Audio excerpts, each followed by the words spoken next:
King maker కాదు, king అవుతాం. పోయమ్మ ఎక్కడ కింగ్? నువ్వు మామూలు కింగా, వేరే కింగ్ అవుతున్నావు అన్న. జూబ్లీస్ ఉప ఎన్నికల్లో గెలిచేది మేమే అంటారా కిషన్ అన్న. టీడీపీ జనసేన మా కోసం ప్రచారం చేస్తున్నాయి. ప్రచారం చేస్తున్నాయా? 2 ఏళ్ళు బయటకు రాని కేసీఆర్ సీఎం ఎట్లయితాడు అంటే మనం ఎక్కడికి వచ్చినాం? మన నాగిండా చెప్తున్నాం కాదు, రోడ్ల మీద సికింద్రాబాద్ ఇలా జూబ్లీస్ లా నాగిండా చెప్తా ఉన్నాం. మనం రోజు జనంలోనే ఉంటున్నామా? మరి అంతగానం జనం ఉంటున్నాం కదా. కేసీఆర్ 2 ఏళ్ళు ఇల్లులేమన్నాడు కదా, మనం పొడిచినాం కదా. రేపు జూబ్లీలో మనం గెలుస్తానా? కింగ్ మేకర్ అట, కింగ్ అవుతుందట. ఓ నేను జనం బొంగ అవుతారు అంటున్నాడా. నాకేమో మరి అట్లనే వస్తాయి ఖచ్చగా. కిషన్ అన్న ఇప్పుడు ఈ రాష్ట్రంలో ఎవరైనా సరే జూబ్లీస్ లా బీజేపీ గెలుస్తా అంటూ ఒక్కరిని తీసుకొని రా, ఎక్సెప్ట్ కార్యకర్తలు తప్ప. ఎందుకంటే వాళ్ళు అందరు భక్తులు, తప్పదు. సిద్ధాంతం కోసం నిలబడ్డాడు వాడు, సచ్చినా కూడా 1 నోట్లోకి వెళ్ళి ఇంకోటి చెప్పలేడు. కానీ నేనేమంటున్నా, జూబ్లీస్ లో గెలుస్తారు అని చెప్పడానికి ఎందుకు 8 మంది ఎమ్మెల్యేలు 8 మంది ఎంపీలు ధైర్యం చేస్తారు? ఎందుకు నీ వెనకంగా రావట్లేరు? ఏ కారణం చేత జూబ్లీస్ లో ప్రచారం బీజేపీ లేదు? నిన్న నేను జూబ్లీ సైడ్ పోతే నిన్న చూసిన బీఆర్ఎస్ అదే రకం కాంగ్రెస్ గల్లీకో జెండా ఉంది, గల్లీకో బండి ఉంది, గల్లీకో రేంజ్ లో తిరుగుతున్నారు, ప్రచారం చేస్తున్నారు. బీజేపీ ఏడ కనిపించలే నాకు. జెండాలు కనపడలే, కార్యకర్తలు కనపడలే. ఇంకా నన్ను అడిగితే ఆ ప్రచార రథాల లెక్క బండ్లు ఉంటాయి కదా, పాటలు పెట్టుకుంది, అవి కూడా లేవు. కానీ గెలుస్తాం, కింగ్ మేకర్ అవుతాం. అవుతాం ఎట్లా? ఎడైతాం కింగ్ మేకర్? గాలి అవుతాడు కింగ్ మేకర్ అన్న. 2 ఏళ్ళు బయటకు వెళ్ళాడు కేసీఆర్. కేటీఆర్ పగటి కళ్ళగా అంటున్నాడు, మనమే చీకటి కళ్ళగా అంటాను. ఆయన పగటి కళ్ళగా అంటాడు, మన డైరెక్ట్ నిద్రపోయి కళ్ళగా అంటారు. ఆహా ఓహో, మనం గెలిచినట్టు, అందరూ ప్రచారం చేసినట్టు, కిషన్ అన్న కింగ్ మేకర్ అయినట్టు, కింగ్ అయినట్టు మేము కలగంటున్నాం. కిషన్ అన్న మా కళ నిజం కావాలని కోరుకుంటాను నేను కూడా. ఇక తెలంగాణలో బీఆర్ఎస్ పని అయిపోయిందని వాక్య మీడియాతో కేంద్ర మంత్రి స్టార్టింగ్ అంతే.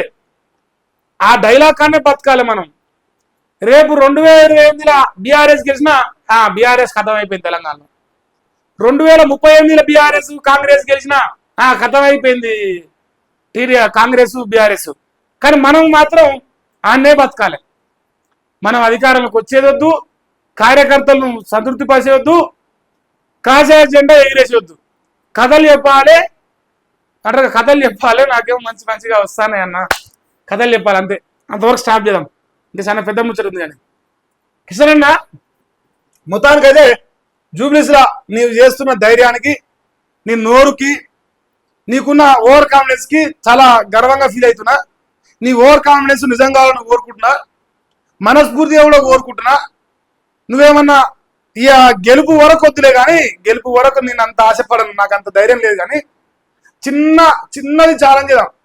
డిపాజిట్లు పోకుండా మేము ప్రయత్నం చేస్తామని చెప్పు. లేదు గతంలో పార్లమెంట్ ఎన్నికల్లో వచ్చిన ఓట్ల వరకు నాది ధీమా, కిషన్ అన్నకు పడ్డ ఓట్లు లంకల దీపక్ అన్న కూడా పడతాయి అని ఒక బాండ్ పేపర్ రాసి, ఒకవేళ పడకపోతే నేను కేంద్ర మంత్రిగా రాజకీయాల నుంచి రాజీనామా చేసి రాజకీయ సన్యాసం తీసుకుంటానని ఒక కాగితం రాసి మాకు కార్యకర్తలకి. నీ దమ్ము మీద నీకు ఎంత కాన్ఫిడెన్స్ ఉందో మేము కూడా చూస్తాం. నీ మాట మీద, నీ దమ్ము మీద ఎంత కాన్ఫిడెన్స్ ఉందో మేము కూడా చెక్ చేసుకుంటాం. పండుకో లోపలాడలా పక్కేసుకొని, నీతో అయ్యేది లేదు. కానీ స్థానిక ఎన్నికలు ఎప్పుడు నిర్వహిస్తారు? Question mark. ప్రభుత్వాన్ని ప్రశ్నించిన హైకోర్టు క్వశ్చన్ మార్క్. సర్కార్ నిర్ణయం కోసం ఈసీ ఎదురు చూస్తున్నదని ఆన్సరు.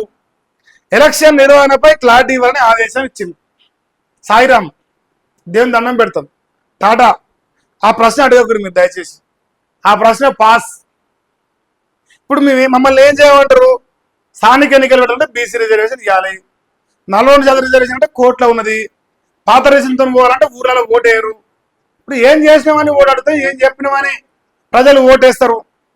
రైతు బంధు వచ్చిందా, రుణమాఫీ వచ్చిందా, కరెంట్ వచ్చినాయా, నీళ్ళు వచ్చినాయా, ఇందిరా మిల్లు వచ్చిందా, 200 ఫ్రీ కరెంట్ వస్తుందా, గ్యాస్ వస్తుందా, పెళ్లి చేసుకునే తులం బంగారం వస్తుందా, ఇలా బంగారం జరి గట్టి ఉంది మాడదా, ఇవన్నీ అడుగుతారు. ఇవన్నీ అడగకుండా ఓట్లు పడాలంటే ఉన్నది ఏకైక ఆప్షన్ బీసీ రిజర్వేషన్. కానీ మన అన్న వాళ్ళ నాయన పోలీసు పట్టారు, వాళ్ళ తాత పోలీసు పట్టారు, వాళ్ళ ముత్తాత పోలీసు పట్టారు. వాళ్ళ ఇంటి ముందు పోలీసు చెప్పులు ఇప్పుకోవాలి. అసొంటి రాజకీయ అసొంటి వారసత్వం గెలిచినోడు బీసీలకు రిజర్వేషన్ ఎట్టిస్తాడు. అందుకే బుచ్చంగారి మాట్లాడుతూ వాడు కోర్టుకు పంపిండు. అన్నే కోర్టుకు పంపిండు, అన్నే రాజకీయం చేసిండు. అన్నే మళ్ళా ఇలా తెలంగాణ రాష్ట్రంలో స్థానిక ఎన్నికలు పెట్టే ధైర్యం లేక మన అడ్డం పనిచాడు. మరి హైకోర్టు అడుగుతుంది ఎప్పుడు పెడతావా ఎన్నికలని. ఏం చెప్తాడు? పాస్ పాస్ అంటాడు అంతే. ఇప్పుడు మా బీసీ సంఘాలలో మా జాజుల శ్రీరన్న కాంగ్రెస్ తోని చాలా క్లోజ్గా ఉంటాడు, చాలా క్లోజ్ ఉంటాడు. ఇట్లా పుష్పగుచ్చాలు ఇచ్చి మమ్మల్ని ఎర్రి పుష్పాలను చేస్తా ఉన్నాడు. నానాడే చెప్పిన ఇక వద్దన్నా దొంగలు కాంగ్రెస్ వాళ్ళు పోకే అన్న. లేదురా నేను పోతా, చాలా మంచోళ్ళు కాంగ్రెస్ ఉన్నాడు. మరి సంతోషమే అన్న, మరి మంచోళ్ళే అంటున్నావు కదా, ఈ స్థానిక ఎన్నికలు ఎప్పుడు పెడతారో ఏందో మన రేవంతుల వారికి ఫోన్ కొట్టి రేవంతుల వారు మరి మనకు ఎన్నికలు పెట్టాలంటారు జనాలు, బీసీలు పెడదామా, మన రిజర్వేషన్ ఇద్దామా అని అడుగు. మూతి ముందర తలపేపుతే అడుగున్నాను. కాంగ్రెస్ సర్కారు నమ్మకురియో నాయన అని 100 సార్లు చెప్పింది. ఇలా రిజర్వేషన్ పేరుతో డ్రామాలాడి 23 నెలలుగా గ్రామ పంచాయతీలు గాలి కొలిలేశారు. డెవలప్మెంట్ గుండు సున్నా, గాలిది గుడ్డే.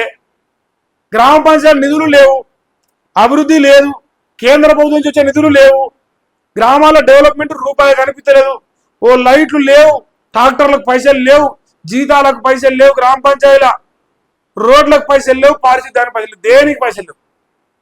గాలికి వదిలేసారు గ్రామాల్లో. 23 నెలలు అవుతుంది. ఇవన్నీ వదిలేసి కులగన్న ఎత్తాం, ఓడే ఉత్సవాలు పెడతాడు మలేసగాడు.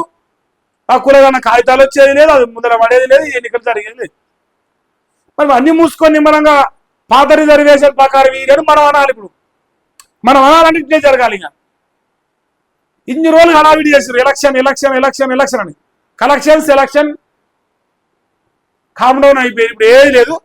ఇప్పుడు ఢిల్లీ అంటారు, గల్లీ అంటారు, మధ్యలో జనాలు గాయాబ్ చెప్తారు.